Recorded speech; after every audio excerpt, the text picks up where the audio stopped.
नमस्कार दोस्तों, मैं हूं सनी वाथम और जुनून एजुकेशन पॉइंट में आपका स्वागत करता हूं। और अगर आपको मेरी वीडियो अच्छी लगे तो इसको लाइक करें, सब्सक्राइब करें और शेयर जरूर करें और अपना एक फीडबैक ज़रूर दें कि आपको ये वीडियो कैसी लगी। देखिए, जैसा कि आपके सामने राजीव कुमार का नाम दिख रहा है, ये जो राजीव कुमार हैं ये अभी चुनाव आयुक्त बने हैं। ठीक है, तो चुनाव आयुक्त का पद धारण किया है किसने? राजीव कुमार ने। जैसा कि आपके सामने इमेज भी दिख रही है, सामने लिखा हुआ है कि पूर्व वित्त सचिव और retire IAS officer Rajiv Kumar को हाल ही में चुनाव आयुक्त बनाया है। ध्यान रहे, ये मुख्य चुनाव आयुक्त नहीं है। ये कौन है? चुनाव आयुक्त। जैसा कि नीचे देख सकते हो आप कि मुख्य चुनाव आयुक्त तो सुनील अरोड़ा हैं। सुनील अरोड़ा जो है ना, अभी वर्तमान में मुख्य चुनाव आयुक्त हैं। तो ये क्या है, मुख्य चुनाव आयुक्त हो गया, बाकी के अन्य निर्वाचन आयुक्त हो गए। और अन्य निर्वाचन आयुक्त में अब हम देखेंगे तो एक तो ये अन्य निर्वाचन आयुक्त जो राजीव कुमार बन गए हैं और दूसरे बन गए हैं कौन? सुशील चंद्रा। ठीक है, दूसरा नाम कौन सा है? सुशील चंद्रा। तो स्वाभाविक है, आपको दिख रहा है कि दूसरे नंबर यानी कि सुशील चंद्रा जो है वो अन्य निर्वाचन आयुक्त है। पहले से लिखा हुआ है ये मुख्य चुनाव आयुक्त सुनील अरोड़ा और अन्य निर्वाचन आयुक्त सुशील चंद्रा के साथ काम करेंगे। ठीक है, तो क्वेश्चन क्या बनेगा? क्वेश्चन ये बनेगा कि अभी हाल ही में अगर देखा जाए तो चुनाव आयुक्त के रूप में किसने पद ग्रहण किया है? तो चुनाव आयुक्त के रूप में पद ग्रहण करने वाले कौन है? राजीव कुमार। तो राजीव कुमार जो है, जैसा कि आपको इमेज दिख रहा है, ये जो राजीव कुमार है, इनको अभी हाल ही में न्यू इलेक्शन कमिश्नर अपॉइंटमेंट में मतलब अपॉइंटमेंट किया गया है, इनको शामिल किया गया है। अब क्या लिखा हुआ है? वे अशोक लवासा का स्थान लेंगे और इनका कार्यकाल होगा 5 वर्ष, यानी 5 वर्ष तक का इनका कार्यकाल होगा और अशोक लवासा का ये स्थान लेंगे। ठीक है, तो बिल्कुल बच्चों याद रखना है आपको, अगर ऐसा क्वेश्चन बनता है कि अभी हाल ही में चुनाव आयुक्त या अन्य चुनाव आयुक्त के रूप में किसे नियुक्त किया है, तो राजीव कुमार को याद रखना है। तो राजीव कुमार को याद रखना है, राजीव को याद रखना है। तो राजीव जो है, राजीव की जो जीव है, यानी राजीव की जो जीव है वो हमेशा सही बोलती है और इसलिए राजीव जो बोल देता है वो हो जाता है कभी कभी। तो इसलिए राजीव को ही चुनाव आयुक्त बना दिया है, क्योंकि एक नेताजी हैं, उन्हें चुनाव में हर हालत में जीतना है। तो बोलते हैं राजीव जो कहेगा वही होगा, हो सकता है राजीव की वजह से हम जीत जाएं। ठीक है, तो पूर्व वित्त सचिव रहे हैं और आईएएस ऑफिसर हैं, राजीव कुमार हैं, जो अभी हाल ही में इस पद पर नियुक्त किए गए हैं। ठीक है, नेक्स्ट देखते हैं। आपके सामने दिख रहा है एक नाम, राकेश अस्थाना। ठीक है, क्या लिखा हुआ है? राकेश अस्थाना। तो इसमें जो राकेश अस्थाना है, अगर देखा जाए तो बहुत महत्वपूर्ण पद है राकेश अस्थाना जी का। और ये जो हैं अभी राकेश अस्थाना बीएसएफ के महानिदेशक नियुक्त किए गए हैं। ठीक है, बीएसएफ आपको मालूम है, इसके बारे में मैंने पूरी जानकारी दी है, पहले हम पढ़ लेते हैं। अभी हाल ही में राकेश अस्थाना को बीएसएफ यानी बॉर्डर सिक्योरिटी फोर्स बीएसएफ का महानिदेशक नियुक्त किया गया है। ठीक है, राकेश अस्थाना का मतलब ऐसे, राकेश एक व्यक्ति है जिस पर पहले से रहा है केस और वो थाने में जाके बंद हो गया है। ऐसे ही थाने में पहुंच गया अपनी इच्छा से। अस्थाना राकेश ऐसे ही थाने में पहुंच गया, अपनी इच्छा से पहुंच गया और वो कहता है वी सेफ, वीएसएफ यानी कि अब हम क्या हैं, यहाँ पर सेफ हैं। जैसे वो अपने आप के बारे में बता रहा है कि अपन अब यहाँ पर सेफ हैं। ठीक है, तो अपन को कहीं ना कहीं वी सेफ यानी कि हम यहाँ पर सेफ हैं। ठीक है, बीएसएफ से अपन याद कर सकते हैं। वो कह रहा है कि अपन तो भैया यहाँ पर सेफ है, सुरक्षित है, अब कोई टेंशन वाली बात नहीं है। ठीक है, तो बीएसएफ से अपन याद रख सकते हैं। और सीमा सुरक्षा बल के महानिदेशक बने हैं। ज्ञात रहे, सीमा सुरक्षा बल की स्थापना 1 दिसंबर 1965 को हुई थी। ठीक है, याद रखना है, बीएसएफ की स्थापना कब हुई थी? 1965 में।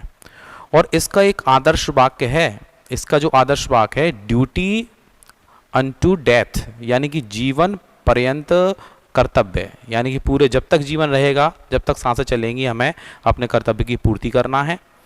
और एक नाम दिख रहा है हमें, खुसरो फरामुर्ज रुस्तम जी। ठीक है, खुसरो फरामुर्ज रुस्तम जी बीएसएफ के संस्थापक रहे हैं, यानी कि इसकी स्थापना करने का जो श्रेय है वो किसको जाता है? इसकी स्थापना करने का श्रेय फरामुर्ज रुस्तम जी को जाता है। फरामुर्ज रुस्तम जी जो हैं, उन्होंने कुछ ऐसा प्रयास किया होगा जिसकी वजह से इसकी स्थापना की गई है। तो स्वाभाविक है, आप याद कर सकते हो कि अभी हाल ही में जो राकेश अस्थाना जी हैं, राकेश अस्थाना जी ने कौन सा पद ग्रहण किया है? तो अभी हाल ही में ये बीएसएफ के महानिदेशक के रूप में नियुक्त किए गए हैं। ये इमेज दिख रही है आपको बीएसएफ की, और जैसा कि नीचे लिखा हुआ है ड्यूटी अनटू डेथ, यानी ड्यूटी अनटू डेथ जो है यानी कि जीवन पर्यंत कर्तव्य। तो इसमें से देखो कैसे क्वेश्चन बन गए। एक तो ये अभी हाल ही में बीएसएफ का महानिदेशक कौन बना है? राकेश अस्थाना, ये पहला क्वेश्चन बन गया अपना हल की हाल, ठीक है। दूसरा ये बीएसएफ की स्थापना कब हुई थी? 1965 में, ठीक है। तीसरा क्वेश्चन ये कि इसकी स्थापना किसने की थी या इसकी स्थापना का श्रेय किसको जाता है? तो तीसरे नंबर का क्वेश्चन बनेगा तो अपन बता सकते हैं फरामुर्ज रुस्तम जी, ठीक है। खुश रहो, यानी राकेश अब तुम खुश रहो क्योंकि अब तुम थाने में हो और अब तुम सुरक्षित हो, तो खुश रहो फरामुर्ज रुस्तम जी। दूसरा इसका स्लोगन क्या है, आदर्श वाक्य क्या है? तो बोले जीवन पर्यंत कर्तव्य। ये 4 क्वेश्चन यहाँ से हम बना सकते हैं, ठीक है। तो आप याद रखेंगे इस चीज़ को। नेक्स्ट देखते हैं।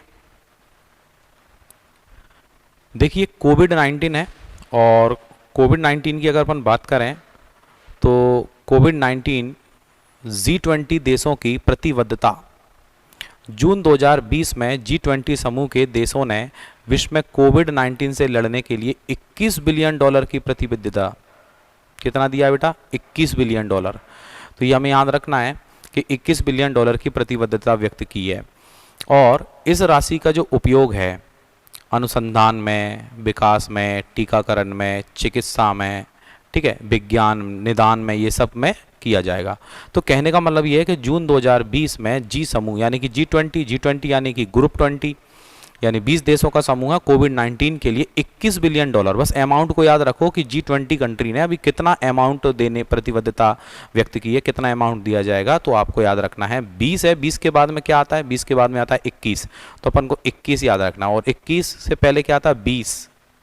G20 अपन बोलते हैं, इंग्लिश में बोलते हैं अपन तो 20 भी बोलेंगे। G20 20 के बाद 20 बनाता है, तो 21, और हिंदी में 20 बोलते हैं, 20 है बिलियन, तो 21 बिलियन। थोड़ा सा याद रख सकते हो कि 21 बिलियन अमाउंट जो है वो डॉलर जो है इसमें मंजूर किए गए हैं, और इस राशि का उपयोग अनुसंधान और विकास, टीकाकरण, चिकित्सा, विज्ञान निदान में किया जाएगा। कुछ भी रिसर्च करना है उसमें, है ना, डेवलपमेंट करना है, टीकाकरण करना है, चिकित्सा, विज्ञान, निदान, इन सब के लिए किया गया है, ठीक है।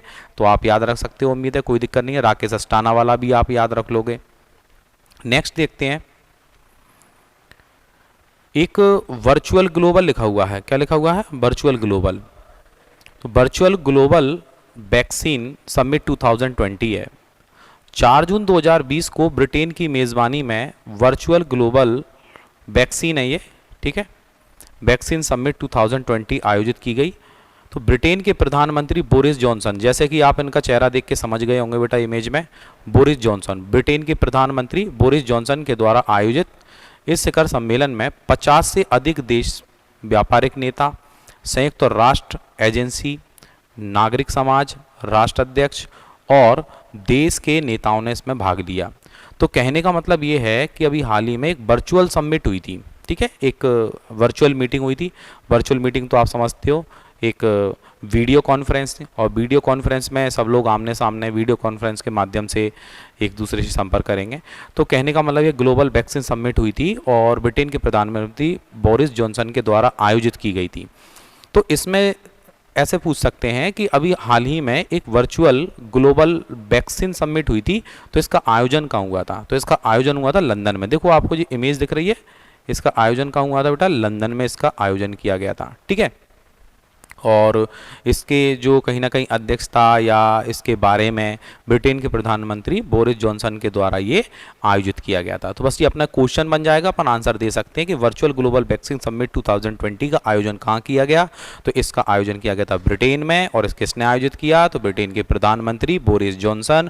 और शायद आपको जानकारी होगी कि बोरिस जॉनसन भी कहीं ना कहीं कोविड-19 से ग्रसित हुए थे, ठीक है, तो याद रख लेना। नेक्स्ट देखते हैं, देखिए अगला फैक्ट लिखा हुआ है आपका, विश्व के 100 उच्चतम भुगतान पाने वाले एथलीटों की सूची जारी की थी। 29 मई 2020 को प्रतिष्ठित अमेरिकी पत्रिका फोर्ब्स के द्वारा विश्व के 100 उच्चतम भुगतान पाने वाले एथलीटों की सूची जारी की थी। तो बोले इस एथलीट की सूची में the world highest paid athlete 2020 की सूची जारी की गई थी।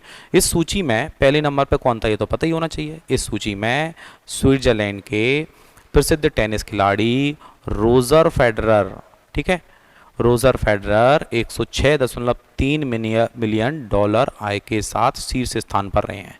जैसा कि आपको लिस्ट दिख रही है, फर्स्ट नंबर पर कौन है, रोजर फेडरर है, ठीक है, 106.3 मिलियन डॉलर आय के साथ में। तो अगर ये क्वेश्चन बन जाए कि अभी हाल ही में विश्व के 100 उच्चतम भुगतान पाने वाले एथलीटों की सूची जारी की थी, तो इस सूची में पहले नंबर पर कौन है, तो पहले नंबर पर है रोजर फेडरर, दूसरे नंबर पर क्रिस्टियानो रोनाल्डो है, तीसरे नंबर पर लियोनेल मेसी। लियोनेल मेसी बहुत अच्छे फुटबॉलर हैं, नाम सुना होगा आपने, ठीक है, नेमार है, और फिर आगे काफ़ी सारे नाम दिए गए हैं, लेकिन मेन है आपको फर्स्ट नंबर पर जो है वो याद रखना है। देखो इसमें लिखा हुआ है जून 1 जून 2019 से 1 जून 2020, यानी कि पूरा एक साल का इन्होंने एक पूरी सूची जारी की है, और इस सूची में सबसे फर्स्ट नंबर पर आए हैं रोजर फेडरर, ठीक है। रोजर फेडरर की अपन बात करें तो इन्होंने ग्रैंड स्लैम में काफ़ी जीत हासिल की है।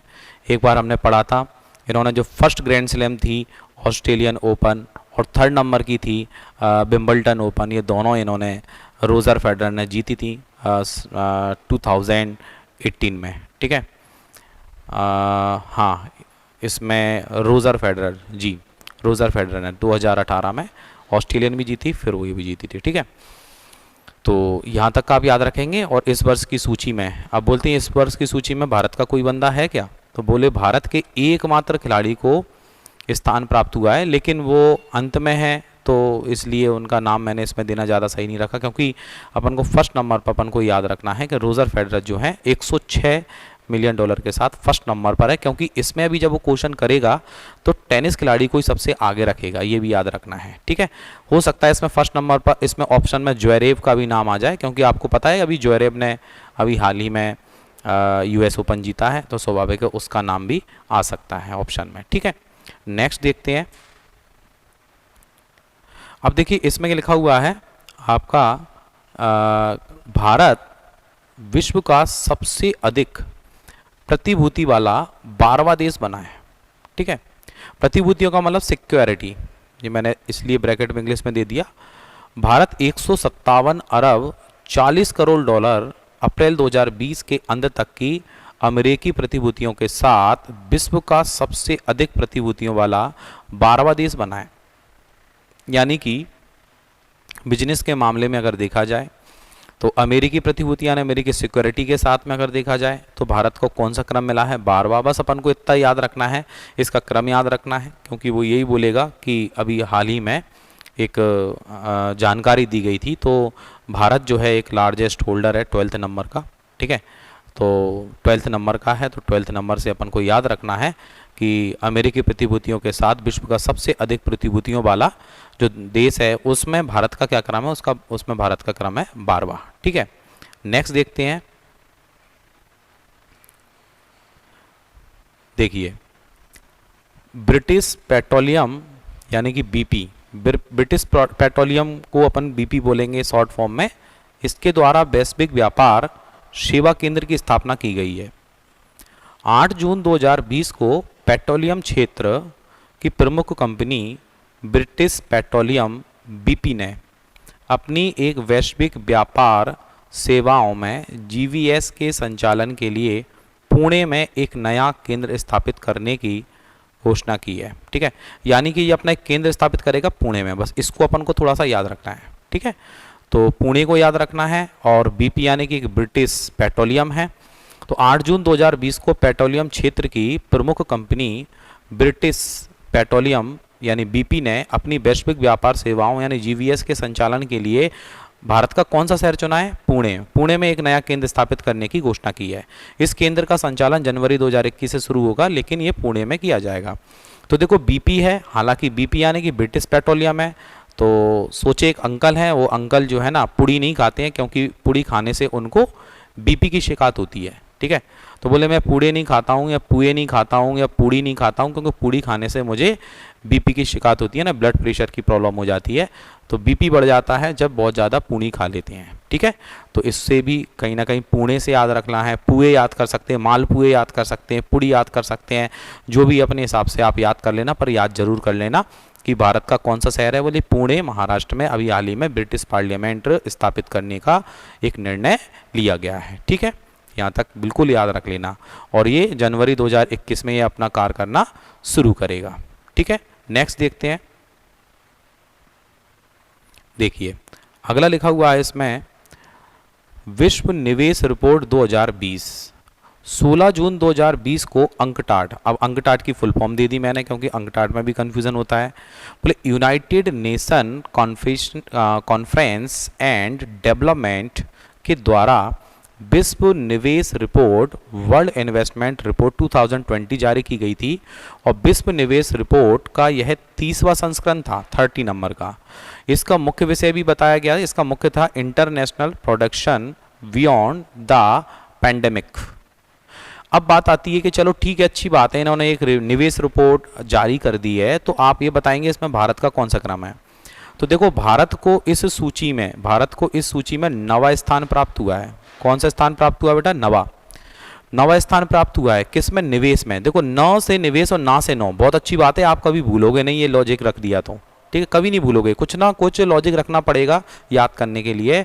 तो देखो वर्ष 2019 में भारत में कुल एफडीआई अंतर प्रवाह 51 बिलियन डॉलर रहा है और उसी आधार पर उन्होंने कहीं ना कहीं कुछ आंकड़े निकाले हैं और आंकड़ों में देखा जाए तो विश्व निवेश रिपोर्ट के अनुसार, ठीक है, तो विश्व निवेश रिपोर्ट जारी की गई थी और विश्व निवेश रिपोर्ट यानी वर्ल्ड इन्वेस्टमेंट रिपोर्ट 2020 में भारत का कौन सा क्रम है? भारत का जो क्रम है बेटा वो है 9वां क्रम है।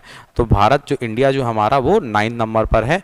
तो ना से निवेश है और ना से 9वां है, आप बिल्कुल नहीं भूलेंगे, याद रखेंगे 2020, ठीक है। तो इसको आप जरूर याद रख लेंगे, ठीक है। निवेश में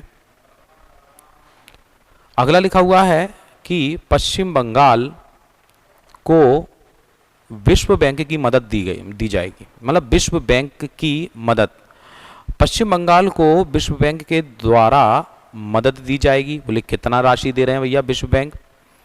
जून 2020 में पश्चिम बंगाल सरकार के द्वारा विश्व बैंक से लगभग 1950 करोड़ रुपए, कितना दिया है? 1950। बंगाल विभाजन कब हुआ था? 1905। 05 को पलटोगे बेटा तो क्या हो जाएगा? 50। बिल्कुल आप जिंदगी में नहीं भूलोगे, देखो, ठीक है। 1950 करोड़, यानी कि अगर आपको याद रखना है कि कितना अमाउंट था, यार मैं तो भूल ही गया पश्चिम बंगाल के लिए कितना अमाउंट था, तो 50 को आप पलटोगे तो 05 आएगा, तो 1905 बंगाल विभाजन से याद आ जाएगा। 1950 करोड़ रुपए का ऋण प्राप्त होने की घोषणा की गई। 850 करोड़ रुपए की राशि को कोविड-19 से उत्पन्न स्थितियों से निपटने के लिए विभिन्न सामाजिक योजनाओं के लिए आरक्षित किया जाएगा। यानी कि लगभग 850 करोड़ रुपए है ना, 850 करोड़ रुपए की राशि को कोविड-19 से उत्पन्न स्थितियों से निपटने के लिए विभिन्न सामाजिक योजनाओं के लिए आरक्षित किया गया है कि भैया 850 करोड़ रुपए जो हैं वो उसके द्वारा कोविड-19 से उत्पन्न स्थितियों से निपटने के लिए खर्च किए जाएंगे, ठीक है। तो अगर ये क्वेश्चन आता है तो आप इसको बिल्कुल याद रखना, 195 दिया हुआ है और अगर 850 भी निकालना है तो ये 9 में से 1 माइनस करोगे तो 9 में से 1 माइनस करोगे तो 8 आएगा, यानी 850 लगभग 850 करोड़ रुपए की राशि कोविड-19 से उत्पन्न स्थितियों से निपटने के लिए इस्तेमाल की जाएगी, ठीक है। नेक्स्ट देखते हैं। अब इसमें लिखा है अमेरिकी फर्म डीएफसी का भारत में $350 मिलियन का निवेश है। तो बोलते हैं ये डीएफसी क्या है यार, ठीक है, ये US international development finance corporation है। तो इसकी फुल फॉर्म होगी डेवलपमेंट फाइनेंस कॉरपोरेशन, ठीक है। तो डेवलपमेंट फाइनेंस कॉरपोरेशन का सिंपल लॉजिक है कि हमें अगर अपनी कंट्री में कुछ डेवलपमेंट लाना है तो डेवलपमेंट लाने के लिए हम कुछ अमाउंट को फाइनेंस करा लें, ठीक है। जून 2020 में America firm DFC development finance corporation ने भारत में लगभग $350 मिलियन, कितना? $350 मिलियन, ये 350 को जरूर अपन को याद रखना है कि $350 मिलियन का निवेश करने की घोषणा की है, ठीक है। तो आप इसको जरूर याद रखेंगे, ठीक है। South Asia growth end fund 2 में डीएफसी के द्वारा $30 मिलियन तक का निवेश किया जाएगा। तो सिंपल है, ठीक है, इसको याद कर सकते हैं आप आराम से, कोई दिक्कत वाली बात नहीं है। अमेरिकी फर्म है डीएफसी का, भारत में कितने रुपए का अमाउंट का निवेश होगा? 350 मिलियन, 350, ठीक है। तो इस 350 को आप याद रखेंगे। डीएफसी की फुल फॉर्म दे दी, डेवलपमेंट फाइनेंस कॉरपोरेशन, ठीक है। तो उम्मीद है आपको ये वाला फैक्ट भी समझ में आ गया होगा। अगर आपको मेरी वीडियो अच्छी लगी तो आप प्लीज़ उसे लाइक करें, शेयर करें और सब्सक्राइब करें। बहुत बहुत धन्यवाद, शुक्रिया, जय हिंद।